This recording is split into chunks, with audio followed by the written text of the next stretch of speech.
Thank you, Mr. Chairman, and welcome to our witnesses. As we all know, this year marks the 100th anniversary of the National Park Service, and today we have the opportunity to review three proposals designed to support locally driven historic preservation efforts, broaden the appeal of our national parks, and promote good stewardship.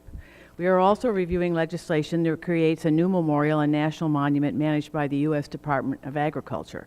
While that legislation is not strictly related to the National Park Service, its goals and historic preservation mission make it worthy of our consideration.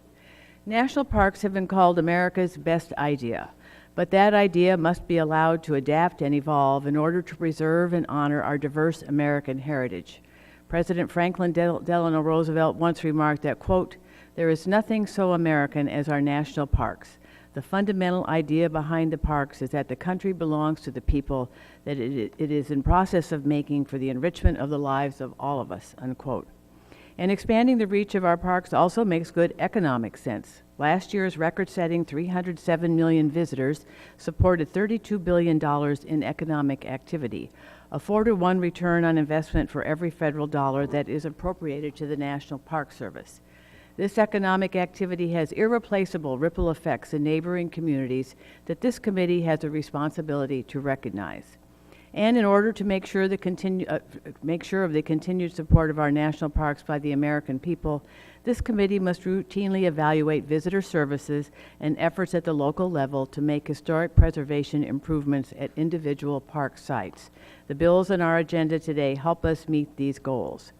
The bill introduced by Representative Beyer, for example, seeks to improve visitor experiences at the Marine Corps War Memorial near Arlington National Cemetery by building a new visitor services facility, including permanent restroom facilities. Representative Katko's bipartisan legislation reflects the desire of his constituents to better preserve and recognize the national significance of Fort Ontario in western New York. Fort Ontario is a colonial and Revolutionary War era fort that was also used to house Jewish refugees fleeing persecution in Nazi Germany, the only one of its kind in our country during that time. As such, this legislation is a welcome reminder of our country's past commitment to the safe harbor of refugees seeking to flee the perils of war and political oppression around the world. Representative Carter's legislation seeks to expand the Fort Frederica National Monument in Georgia, which preserves a nearly 300-year-old military outpost and was originally designated as a national monument by President Franklin Roosevelt using the Antiquities Act. It is important to note this legislation would not be possible without the use of funds from the Land and Water Conservation Fund. Land to expand the monument will be purchased from willing sellers using money from LWCF appropriated by Congress, providing yet another example of why the Land and Water Conservation Fund deserves permanent authorization and full funding. While not directly related to the National Park Service, Representative Knight's legislation meets our shared goals of promoting more public access to our public lands, proper local stewardship, and supporting local preservation efforts. This legislation will allow the Secretary of Agriculture to accept donations to design and build a memorial in consultation with local stakeholders, including the state of California, local governments, tribal governments, and the public. The bill will also create a new national monument on 440 acres of existing Forest Service land, adding no new land to the federal estate. I look forward to hearing more about these individual pieces of legislation from each of you and the federal land management agencies after your testimony, coming after your testimony. With that, I yield back. Thank you, Mr. Chairman. It's great to have you all before us. Obviously, strong advocates for your local communities who are so invested in historic preservation. And Mr. Beyer, I don't have any questions for you, but obviously from your testimony, adding these new facilities will clearly improve the visitor experience, and how fortunate you are to have a private benefactor who's done so much to protect the many landscapes and the many landmarks of Washington, D.C. So just to sort of commend you for that. And Mr. Carter, I wanted to go to you. You have said that this legislation will have to be amended so that only parcels that have willing sellers can be transferred to the Park Service. And that is good to hear. And it's about 21 acres. That's right. That is correct. Do you believe those additional acres are sufficient to the goals of the legislation?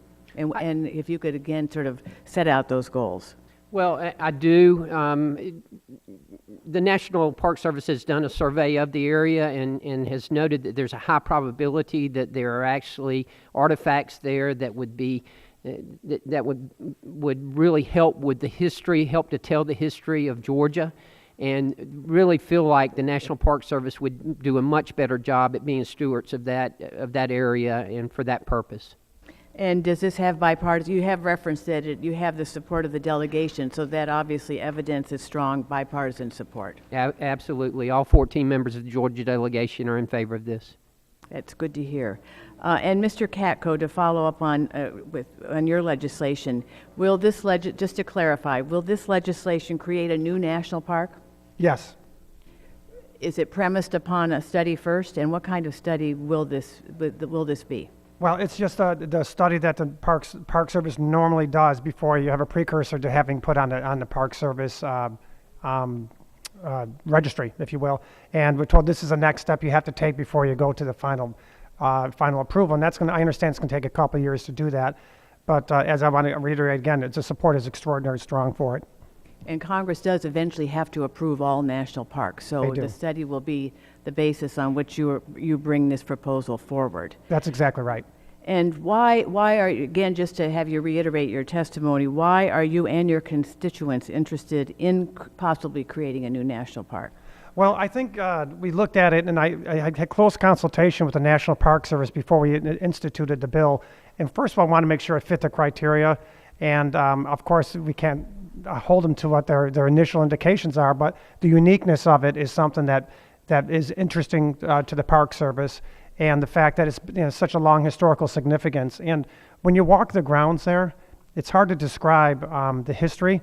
And these buildings are built in the 1700s. They're falling into disrepair now that New York State's not even paying for the heat in the wintertime for the buildings inside the fort. And then, of course, with the significance with respect to World War II and the uniqueness of that, the international Jewish community is very, very interested in supporting this park, and both from a public standpoint and also a financial standpoint. And given that, and the fact that New York State seems to be ready to be willing to transfer the park to us, it seems like preserving this really a jewel of our history is definitely worthy of park recognition. It's my understanding that it would be the first National Park Service site dedicated to Jewish history in the United States. That's exactly right. And does it have a bipartisan support? Well, I've had some meetings up there, and I went to the meeting thinking there'd be 10 people there. And I walked in, and literally there was hundreds of people, standing room only, media's there, and the enthusiasm and a cross-section of people interested in this, it indicates to me it's not just a source of pride, but people really want to get this done, and the amount of support for it is overwhelming. And there's one woman I haven't turned on to you yet because she'll call you every day. But she calls me every day to ask me about it, and she was just retired as the head of the Safe Haven Museum. There is a very strong support for it. It's from a vast cross-section of the community. Well, it's always great to see these initiatives coming out of the local community that values historic preservation. Mr. Knight, a question around your legislation. Will it add any new land to the federal estate? No, it will not. And how will the funds be raised for the development, design, and location of the proposed national monument? All private funds. This has been a project that has been trying to move forward in the past 5, 10, 15 years, and it's just been stalled. But the groundswell of the support throughout the community is to get this done. It will be raised all privately. Will there be follow-on support for maintenance? Yes. Great. Thank you very much. I yield back.